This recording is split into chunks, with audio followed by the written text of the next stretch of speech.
Halo, selamat hari Jumat teman-teman semua. Kembali lagi di channel gua. Di edisi kali ini gua nggak akan bahas spesifik satu pertandingan atau dua pertandingan, tapi gua akan bahas random. Jadi ini mungkin salah satu video gua, edisi gua yang paling random karena jujur tadinya gua mau bahas hasil pertandingan EFL Cup antara Man United dan Forest. Kita semua tahu menang MU 2-0, agregat 5-0, dan juga keberhasilan Barcelona ya semakin jauh di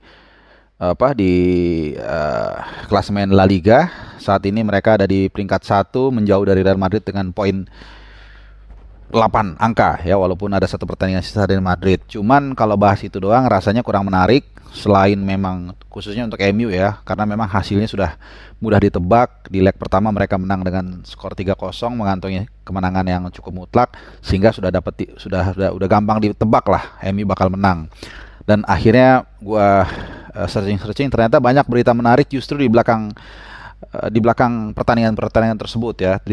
Di belakang MU itu ada ya 2-3 isu yang menarik untuk kita bahas, bahkan juga di belahan negara-negara lain di luar Eropa. Cuman di edisi kali ini gua akan bahas tanpa berita dari Italia atau Serie A. Nanti gua akan bikin videonya satu khusus untuk Serie A. Kenapa? Karena banyak banget berita menarik dari Serie A. Jadi gua akan bikin 2 video dalam waktu yang berdekatan dengan topik yang random ya, satu non Itali, satu khusus Itali.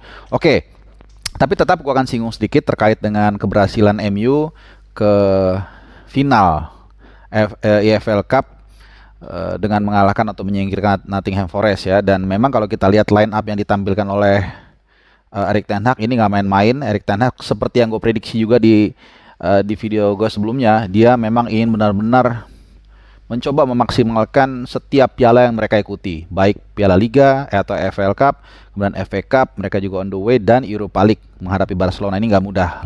Yang gue bilang berkali-kali, Premier League kelihatannya akan dilepas sama Ten Hag. Nah, ini terlihat dari line up yang ditampilkan oleh Erik ten Hag Nottingham Forest. Padahal udah megang 3-0 ya di laga pertama, tapi tetap ditampilkan para pemain terbaik mereka, kecuali di bawah Mister Gawang ya, Tom Heaton. Back four-nya Aaron Bissaka, Varane, Lisandro Martinez, Luxo di tengah, di depannya Casemiro, Fred, Bruno Fernandes, minus Eriksen yang cedera 3 bulan.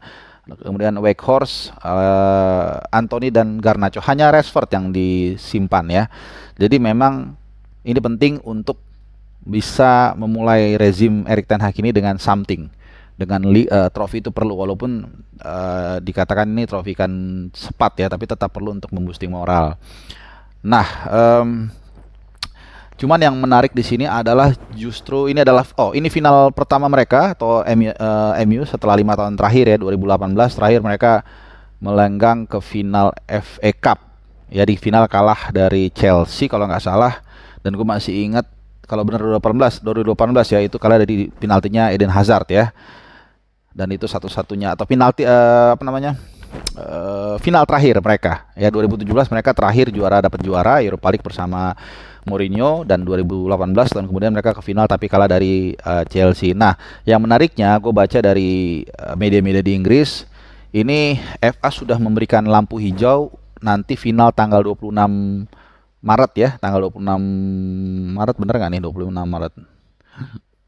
Ya, 26 Maret finalnya lawan 26 Maret lagi, 26 Februari, sorry. Jangan langsung ini. Itu kalau misalnya nggak ada perubahan memang akan diizinkan untuk standing supporters gitu ya. Jadi penonton bisa berdiri layaknya seperti sebenarnya ini udah banyak di Liga Jerman, di Yellow Wall kita tahu mereka bisa boleh berdiri. Di Liga Amerika juga banyak yang berdiri olahraganya.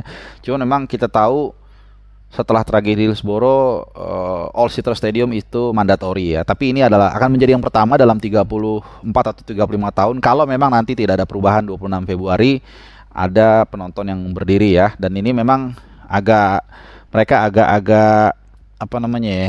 agak alergi begitu ya dengan penonton berdiri, karena ya agak trauma dengan apa yang terjadi tahun 89 di Hillsborough ya. Saat itu pendukung Liverpool 97 meninggal. Nah, itu kita akan lihat nanti apakah memang akan ada sejarah tercipta, dan juga apakah MU bisa mengakhiri atau mengawali sebenarnya ya rezim Ten Hag ini dengan sesuatu. Nah, masih dari klub yang sama, ini yang gue bilang tadi banyak yang isu yang menarik. Salah satunya adalah Greenwood. Mason Greenwood ini di apa namanya, di drop ya, atau apa ya, dibebaskan dari segala tuduhan. Ya, ini menarik ya kalau kita lihat kan karir dari Greenwood ini sempat mencuat ketika dia tampil sebagai penyerang yang apa ya, berbakat lah ya.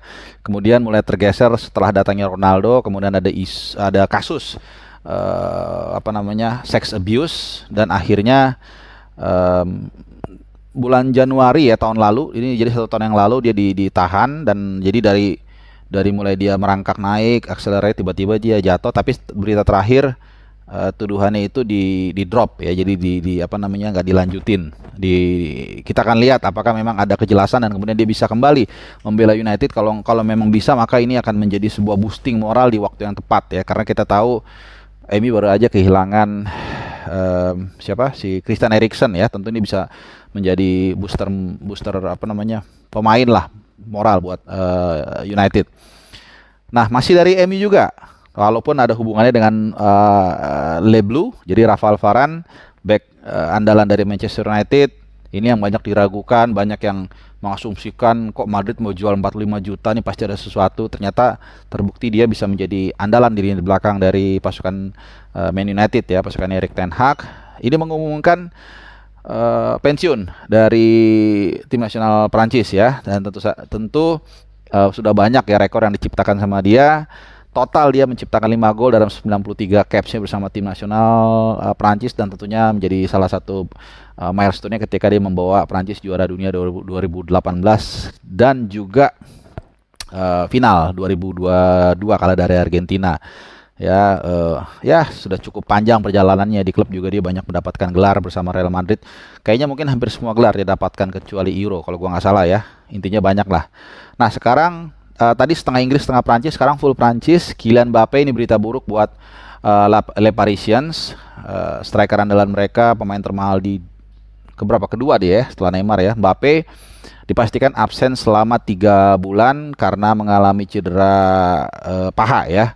Jadi ini kemarin waktu lawan Montpellier dia hanya main 21 menit, jadi udah penalti gagal 2 kali, ada open chances juga gagal, kemudian dia cedera dan langsung ditarik keluar di menit ke-21, sehingga dipastikan dia tidak bisa membela Paris Saint-Germain ketika menghadapi Bayern Munchen di Liga Champions tanggal 14 Februari nanti, tepat hari Valentine ya. Jadi ini sebuah pukulan yang telak buat Paris Saint-Germain yang tentunya masih berharap untuk bisa mendapatkan Liga Champions.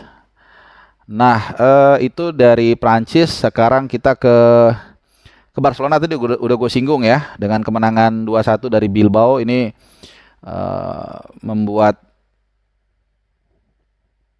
Barcelona 8 poin clear, bukan 8 poin clear, 8 poin berbeda dari Real Madrid yang ada di peringkat kedua, tapi Real Madrid masih ada 1 pertandingan. Gol dari Rafinha, ini 5 gol ya, 5 gol selama dia berseragam Barcelona, kemudian dilengkapi oleh Robert Lewandowski di menit ke-80.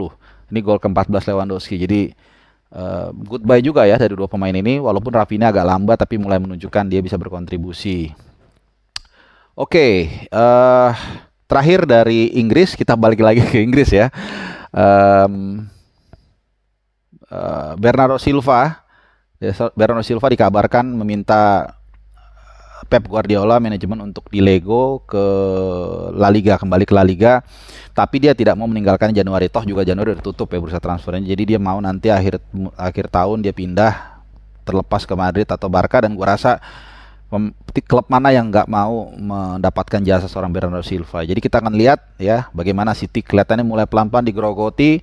Kemarin juga Cancelo udah dipinjamkan dan kemungkinan akan dibeli oleh Munchen ya, karena main kemarin langsung dia ngasih 1 assist ke, pokoknya gol pertama ya, dia menang, Munchen itu menang 4-0.